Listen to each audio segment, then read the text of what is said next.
It's time for Declare Your Independence with Ernest Hancock. Believe me when I say we have a difficult time ahead of us. But if we are to be prepared for it, we must first shed our fear of it. I stand here without fear because I remember that I am here not because of the path that lies before me, but because of the path that lies behind me. I remember that for 100 years we have fought these machines. And after a century of war, I remember that which matters most. We are still here! Tonight, let us make them remember we are not afraid!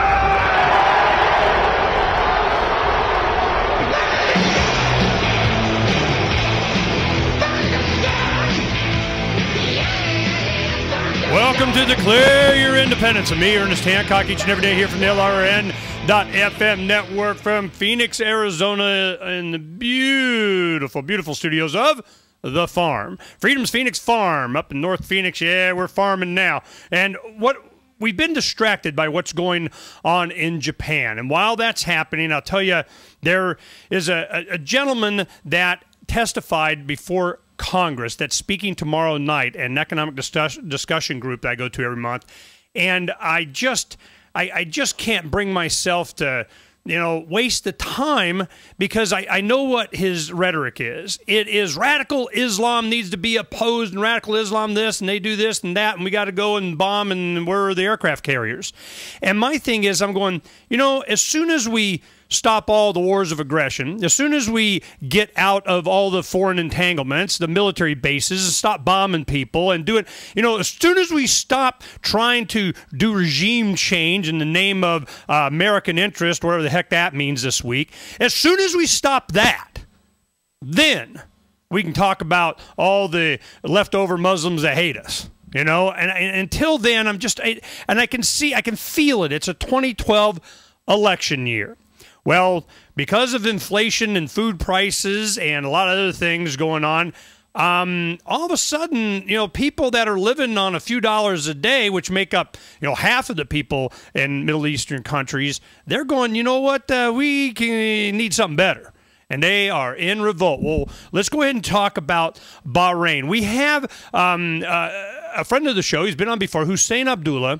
He is going to talk to us about, what's behind this U.S.-backed Bahrain regime and what role Saudi Arabia is playing in it now, because it's starting to amp up. By the time Japan news starts to go away, by the time, that's kind of settled and get stable, and it may take even months, by then, the Middle East may be totally different from what it is now. Husain, I got you there? Yes, sir. Thank you for having me. It's my pleasure. Please give us an update of what's going on in Bahrain.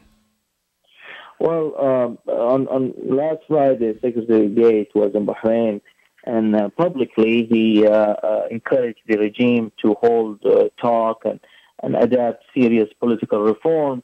Everyone was encouraged by his remarks. Guess what? After one day he left, Saudi troops invaded Bahrain. And we here in the United States, our government is not considering those troops to be invaders.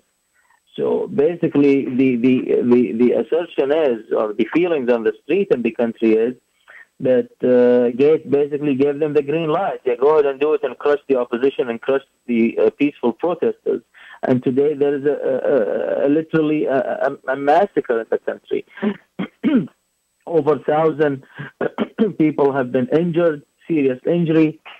So far, 2 confirmed deaths, 7 unconfirmed, missing people, fires, rubber bullets. Bahrain became a ghost town, and the situation is getting worse, and we're not hearing anything from our administration, which actually concerned me that, yes, there is some kind of agreement or a green light that take care of this problem within a week or 2, and we're going to let you do it.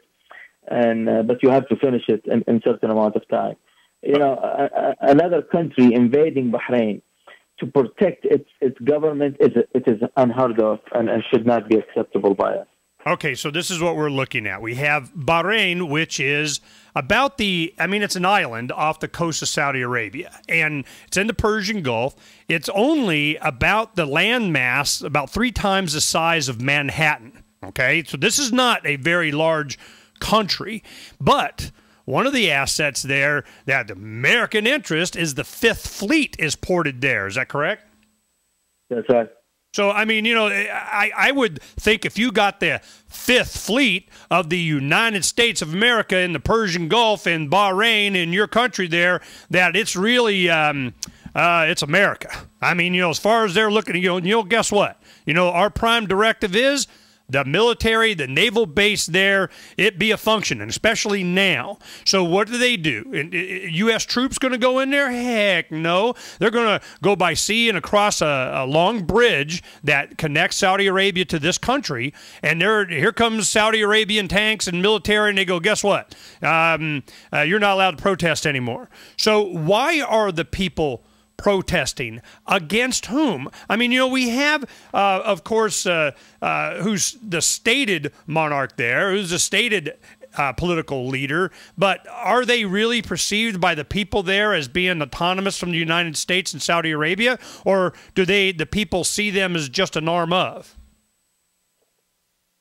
Well, especially with the recent developments, the people are holding both Saudi Arabia and the United States responsible for what is taking place. Because let's face it, there are 6,000 soldiers, American soldiers in Bahrain. If we wanted to stop this bloodshed, we could easily by just being a peacekeeping force.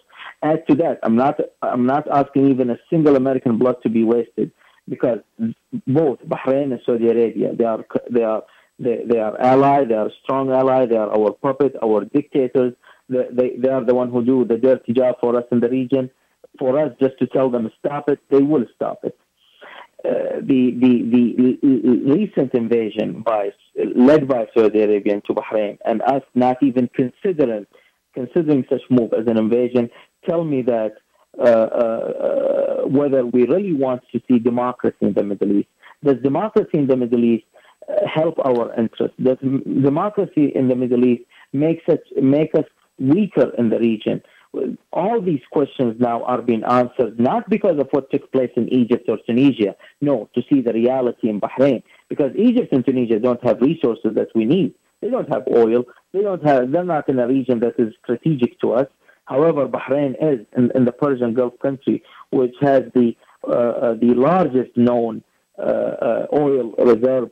Add to that, Bahrain is the base for our Fifth Fleet. So this unity, this unholy alliance between the United States and Saudi Arabia against the people of Bahrain, it is a shameful thing. And for our Congress and our administration to agree on such a move, it is just appalling and should not be acceptable by any decent human being. Well, was it ever... let's get some history of Bahrain. I can't imagine that it was ever autonomous from Western control for at least the last 100 and something years. It's always been somebody ruling them from afar. And what kind of generation has grown up now thinking otherwise? Have they been schooled to think that they are an autonomous regime or autonomous government, or do they grow up knowing that they're really just a puppet state of Saudi Arabia and the U.S.? Well, the struggle of democracy in Bahrain is not something that took place on February 14th when these recent protests took place. It's been going on since the 50s, since the labor movement in the country. So this struggle is not new. However, why it's different this time? It's different this time because the movement is led by youth, led by those who are less than 30 years old. The internet revolution took them, or the process of the internet revolution. Okay, that's what we'll talk about when we come back, Husain. We're going to break. When we come back with Husain Abdulla, he's the director of Americans for Democracy and Human Rights in Bahrain. So I'm interested to see, you know, where we're going to be in a very short amount of time, because this won't last very long. So we need to get the information now.